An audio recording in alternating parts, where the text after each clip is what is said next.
చెయ్యి ఫోన్ చెయ్యి. నేను చెయ్యనండి. చేస్తావా లేదా?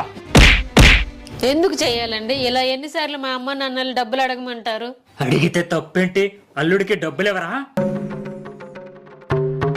మనం ఏదైనా కష్టములు ఉంటే ఇస్తారు, లేదా ఇల్లు కొన్నా భూమి కొన్నా వ్యాపారం పెట్టినా సాయం చేస్తారు. అది వాళ్ళకి వీలుంటేనే. కిందటి సంవత్సరం అడగమన్నావు, అడిగాను, ఇచ్చారు. ఏం చేసావు? తాగి తందనాలు ఆడావు. 6 నెలల క్రితం అడిగాము, నా ఏడుపు చూసి ఇచ్చారు. ఏం చేసావు? బెట్టింగ్లు ఆడి దొబ్బెట్టావు. పని పాట చేయక తాగుతూ బెట్టింగ్లు ఆడుతూ ఇంటిని కూడా తాగెట్టెట్టావు. పిల్ల ఇన్నేళ్ళు అవుతుంది, ఇంకా అత్తమామల్ని అడగడం ఏమిటి? నీకు సిగ్గులేదా? రేపు మన కూతురికి పెళ్లి చేసి పంపాక మన అల్లుడు కూడా మీలాగే చేస్తే మాటి మాటికి డబ్బులు అడిగితే మీరిస్తారా?